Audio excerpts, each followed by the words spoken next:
Laki nito mga idol. Taba, ano? May pagkain. Pagkain pa, oh. Siyempre. Eh, nyo naman, kinain yung ano, sarili niyang ito, oh. Ayan, ayan. Ayun.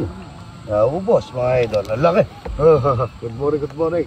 Ito naman tayo mga idol dyan. Magbukas na tayo ng buwigas ko. Yan, oh. Ito yung minuto. Mga ito. Batsuy.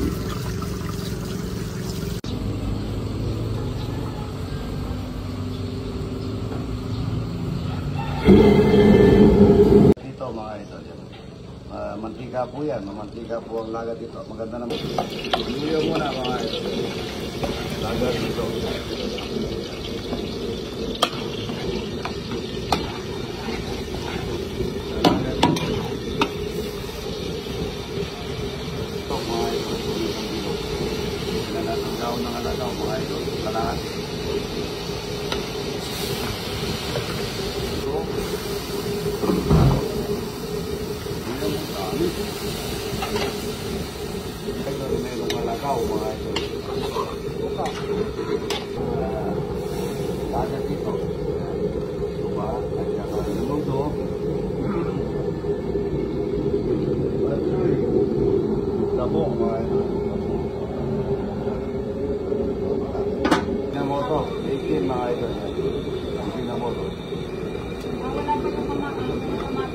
Idol, kamusta? Kamusta? Ang ganda, ya. Apa? Ayan na. Ay, Idol, good morning po. Hello. Nako, I'm so honored na makapasyal dito sa lugar mo. Opo, salamat at napasyal po kayo sa lugar namin. I'm glad na ibang Sinampalukan po, sinampalukan. Putol-putol mo diara. Sinampalukan. Opo, yung ano lang. Sa labong ano. Maganda po sa katawan niyan. Ang sahog niyan po, native na manok. Wow. Kutsara, paabot na si kutsara. Alam mo, idol,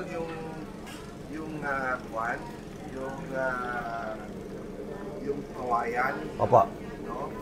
Yung sa amin, sinasabi nila, the best na labog na kawayan. Yung kawayan na tinatawag na bayong. Bayungin. Yung bayong. Opo. Yung matigas. Ang labong daw noon, yun ang pinakamasarap. Ito naman po, yung labong na to, yun yung hindi nabibili sa palengke. Ito po, sarili namin kuha. At yung pinakamalambot lang ang ano namin. Pero ang turo naman na lolo namin sa sustansya ng labong, ng kawayan, yung pong magkakadigsa. Tigsa ba yun? Para yung doon sa katawan mo, doon lalabas. Kasi umuusbong din yan ang labong di ba? Patikim ko po sa... Saluyot Spat mo, po. spat. Saluyot po yan. Spat mo ka tayo. Nga natin.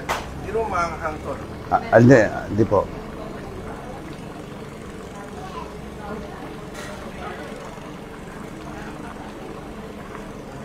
Ba't ang kutsara? Sarap nito, brother. Saluyot. Pagka inigop niyo po yung sabaw, ano niyo po sa baka magaya tayo kay Senator Kiko, ha? Bakit? Di ba doon siya nag-trending? Opo.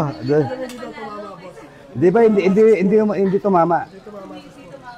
Yan ito pala ka Jero. Ang lalaki ng palakaan nyo. Ay opo, maganda. Meron naman na maliit diyan. Tikman niyo po yung sabaw. Okay. Ang daon lang po yan. Kayong nag-ano nito? Uli. Hindi po, inuli lang namin dyan. Pagka tagulan, pagka umulan, iiyak yan, lalabas. Oo nga. Ako, ilang klaseng palakana yung natikman ko Meron yung adobo. Yung kangkang Tinola. sa amin. Torta. Pag umuulan, maririnig mo. Opo, yun. Doon ka lang makakahuli. Tapos meron din kami palakana. Doon naman sa may bandang San Nicolas, Pangasinan. Kulay itim naman, malalaki. Pati balat, kinakain namin dahil pag prito. Tapos Yan po yung palakang masarap.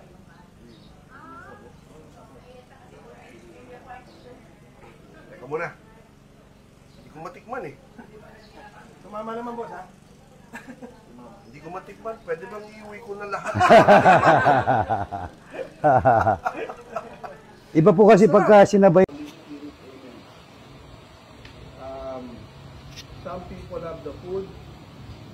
they don't have the appetite. Some have the appetite, but they don't have the food. Today we thank Him for we have both the food and the appetite. Amen. Sarap ito. Ano po yung shake? Yung ba't puro appetite tapos Ibig sabihin nun, yung ibang tao may ganang kumain pero walang makain. Yung ibang tao naman, meron silang makakain, ngunit wala naman silang gana kumain.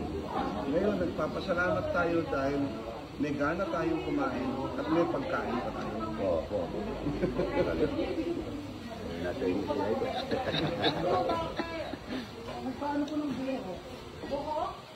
Ang laki na ano mo.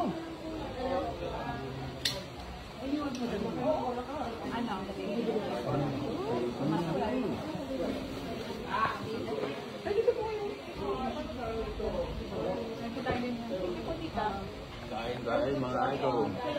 Kain mga idol. Sarap. Map! Yung mga kuwan, sabihin mo dito. Ito tayo yung...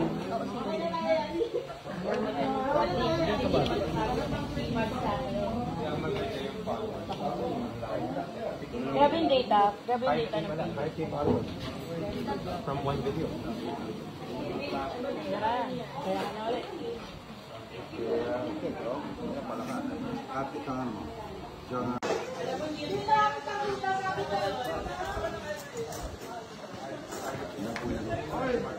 Guys, tikman niyo yung palaka. Hindi kayo magsisisi.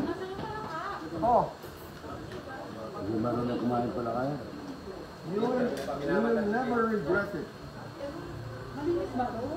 Oo. Mas malinis pa yan sa baka, sa manok, sa baboy.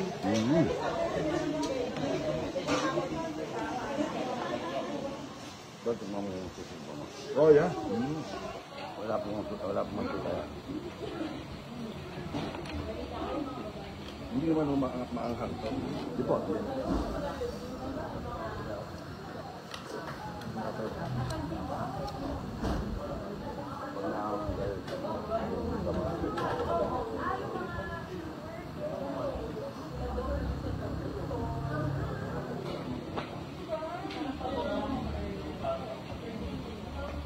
Magtayo na kayo ng culinary school.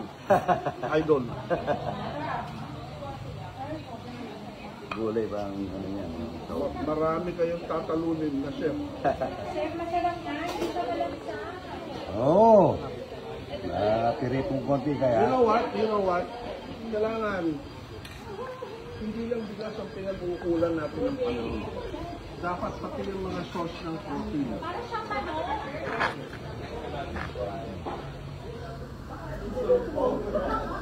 Ang dami ng pangalan, ano? Namimigit kami nito nun. Bogo, ano?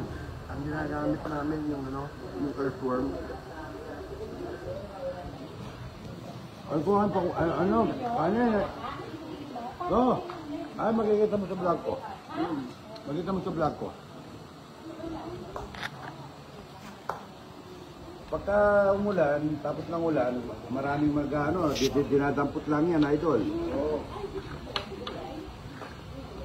Ito. Ito, diba? Sarap nito, grabe. Favorite ko. Maano po kasi yung balat ng sampalo. Pagka sinabay mo, talagang yung lambot ng ng Pati tao na yung sisig sampalo. ninyo, grabe ang sarap. Aba, ito po, basti. Magtayo na tayo ng restaurant. Yan naman ako.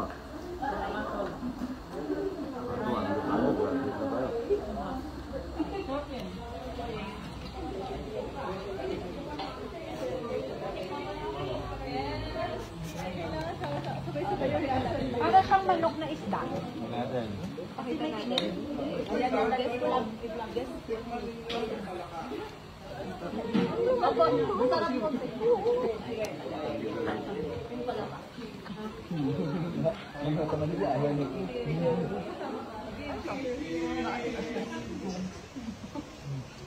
Balkon ka. Inasiman ng talbos mo. Huwag ka ba?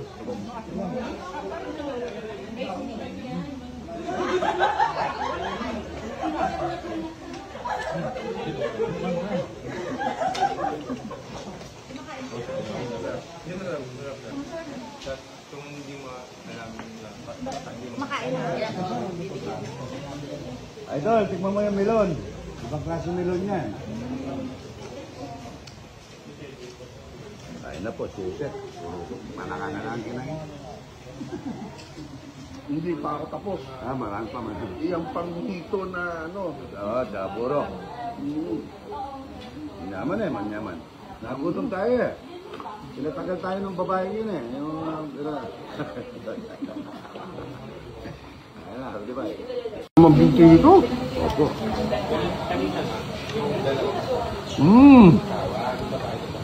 Itanong po ako, yung presyo po ng palay, ano po, hindi na tayo, kaya sabi nila, kaya bumababa, kaya nag-i-import po tayo sa ibang bansa.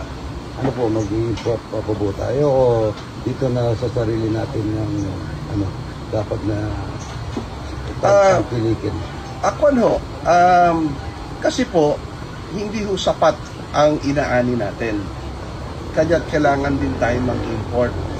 Kasi po, yung law of supply and demand, pag kukonti po, tataas ang presyo. Kawawa ho ang mamimili natin. Kaya kailangan paminsan-minsan nag-i-import tayo. Ngunit, kailangan ho, ito ho, merong nilagdaan ang ating mahal na Pangulo. No? Yun hong nilagdaan ng ating mahal na Pangulo na Executive Order 100. Ito po ang sinasabi nito na lahat po ng mga opisina ng gobyerno, ang mga national government agencies, ang mga GOCC o mga government-owned and controlled corporations, at ganun din ang mga state universities and colleges. Namimili po ito ng bigas. Ginagamit para sa school feeding program, pati ho mga local government units. Ginagamit sa school feeding program, ginagamit sa mga kalamidad, at bonus sa mga empleyado. Ang sinasabi po nito, huwag na tayong bibili ng imported na bigas. So, ang government, huwag nang bibili ng imported na bigas. Ang bibilin ng ating gobyerno ay bigas na nanggaling sa palay na itinanim ng mga kamay ng Pilipinong magsasaka. Yan ho. At dahil dyan, tataas po ang presyo ng ating palay. Magkano po yung palay na? Kasi ho, nag-umpisa noon, mga 7 hanggang 9 pesos lang ho eh. Kaya sabi, marami nang titigil na magsasaka. Oo, pero ngayon ho, tumaas na. Nung kamakailan lang ho, nagtatanim din kasi ako ng palay. Tumaas na ho ng 1850. Wow. Sa ibang lugar po, tumaas na ng 22. Pagka 18 po, panalo ka na. Panalo na ho. Panalo ka na. Pag 1850 ho, panalo ka na ho doon. Panalo na. Kumita naman ho ako doon sa itinanim ko. At ganun din yung mga magsasaka ng mga natin. anak. Opo. Ngunit mabalik ko ako doon tungkol sa agrarian reform. Nung pinag-aaralan namin ng presidente kung makakabayad pa ang ating mga magsasaka, no? Doon sa utang nila tungkol doon sa lupa nila. Paano po yun? Ay hindi na ho sila makakabayad. Okay. Kaya minabuti ng ating presidente. Sabi niya, bakit hindi pa natin ibigay ang lupa na libre? Huwag na natin pagbayarin ng ating mga magsasaka. O yung utang? Sabi ko kay Presidente, Mr. President, kailangan po ng batas dyan. Sabi ko, kailangan po na magkaroon ng batas na manggagaling sa Kongreso. Kaya ho, ang ginawa ng ating mahal na Pangulo, inutos na kagad sa Kongreso at saka sa Senado na gumawa ng batas. At yun ho, nangyari na ho. At ako'y nagpapasalamat sa ating Kongreso at sa Senado sapagkat walang kumontra. Na-approve na po?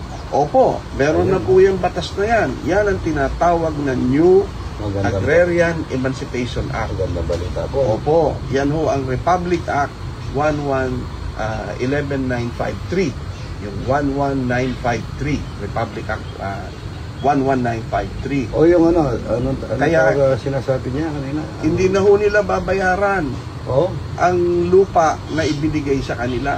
Libreng lupa na ho yan. wow, ganda po. Ano? Opo. At saka, meron hong nakatago dyan na may nakatago pong ginto dyan sa batas na yan. Ang sinasabi po na yung mga anak ng mga agrarian reform beneficiaries para mailipat sa pangalan nila, hindi na sila Ano po kasi magbabayad. yung ng- agrarian reform na ano, sinasabi niyo? Yun ho yun. Ang agrarian reform po ay nagbibigay ng bagong pag-asa sa ating mga magsasaka sa pamamagitan ng pagbigay sa kanila ng lupa Wow. na kanilang pagtataliman o pag-aalagaan ng hayop. Yan po. Yan po. Ang balita po.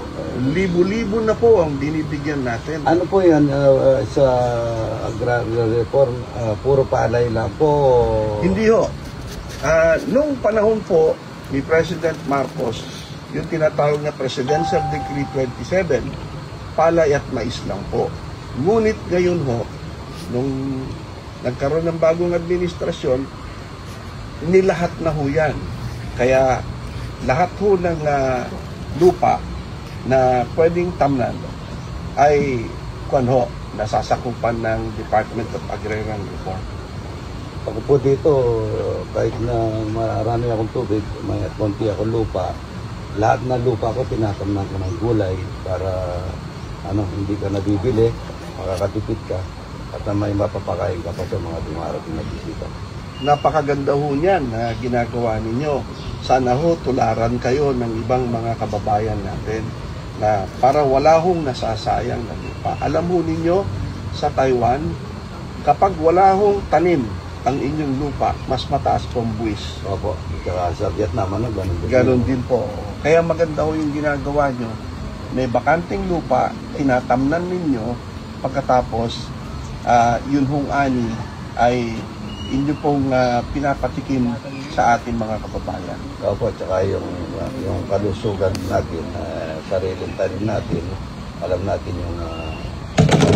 yung organic na pagkain na Opo.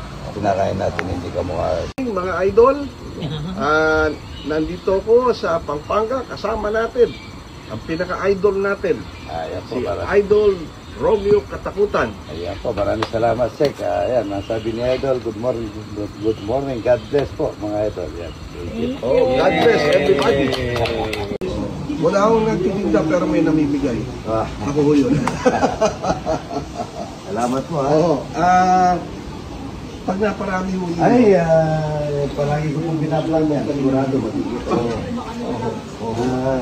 Nung unang panahon, ang ginagawa ng lola namin, pagka nagtanim kami ganito, pag naukay na, kukuha siya ng tahi ng kalabaw, iuuna yung tahi ng kalabaw bago ito. Pero pagka talagang may tahi ng kalabaw, yung init niya at saka pagka-fertilizer niya, yung pataba niya talagang tama. Maganda mo ito. Basta madiligan lang. Opo. Sana ma-enjoy nyo. Ay, opo. Sigurado kayo, walang mamamatay. Opo. Maraming salamat. Magram po, tingnan niyo po mga lamang ko dito. Malulusog na sila. Sek, sir, picture lang po kayo. Sek, traktor o kalabaw? Traktor. Sir Romeo, traktor o kalabaw? Kalabaw. Bakit po? Bakit mo? Na-exercise ka na sa kalabaw pagka mga kayo at may pwede kang matatay. Kahit hindi nanganak ang traktor, kung malawak ang lupain, mas madaling tamnan. Okay. Sek, farm life o city life? Farm life o city life? Malayo, siyempre. Farm life. Oo. Idol, farm life o city life? Sek, puno ng mangga o puno ng niyog? Puno ng niyog. Idol? Ako mangga. Bakit po? Cholesterol yung niyog. Ako naman kaya puno ng niyog kasi yung bunga, mapapakinabangan mo. Yung kanyang trunk, eh mapapakinabangan mo rin. Merong coco number, pagkatapos ng ubod. Yun naman mga dahon niyan, mapapakinabangan mo rin. Lahat ng parte ng nyog, mapapakinabangan. Pwede rin. Okay. Dagdag ko lang, yung puno ng nyog o puno ng saging? Puno ng nyog o puno ng saging, pareho. Kasi yung puno ng nyog at puno ng saging, pareho yan pumapasok sa plant once and eat forever. Ako puro na saging. Kasi ako puro na saging may puso. Ganun naman. Okay. Sec, sariwang hapag o fast food? Sariwang hapag, siyempre. Pero kung siyempre maraming trabaho, wala kang choice. Fast food ka. Diba? Idol. Ay, Sariwang hapag o fast food? Sarili, siyempre. Ako. Tuturi idol. Tama. Sige, makina o manual na pagtatanim? Sec. Pareho. Kasi meron mga tanim na kailangan manual. Meron naman, mas marami yung matatanim mo kung makina. Idol. Ano po? Makina o manual na pagtatanim? Manual, kasi magaling na yung mga tao sa manual. Puro ano sila, manual. Sige, Sec. Kubo o modern na bahay? Depende. Kung nasa Manila ako, modern. Kung nasa probinsya ako, kubo. Idol, Ako kubo rin, gano'n rin. Tubo at saka o modern na bahay? modern. O better yet, modern na kubo. Very good. Okay, for the last question, Sec, organic o commercial farming? Organic. Idol, organic? Organic. Bakit po? Una-una, nung ako'y congressman pa, author ako ng Organic Agriculture Act. Pangalawa, malusog sa katawan ang organic na pagkain. Idol, Po, organic kasi yung mga kagaya ng mga naalagaan ko, manok at saka ng pinapakain ng gulay-gulay. Pagka nangitlog yan, organic ang sabi nila. Yung wala siyang chemical na pumasok sa kanyang katawan, kaya ang tawag nila organic. galing! Parang Langka. Langka. Breadfruit o langka? breadfruit o langka. Ako, mas gusto ko ang breadfruit kasi meron ka ng kanin, may ulam ka na, meron ka pang panghimagas for dessert, di ba? Pero okay rin ang langka. Lalo na kung yung langka mo, yung variety ay yung Evian. Yung galing sa Eastern Visayas Integrated Agricultural Research Center. Kaya Evian. Wala ka. Mahilig ako sa alo-alo eh. Nagagay ko yun. Tama. Thank you!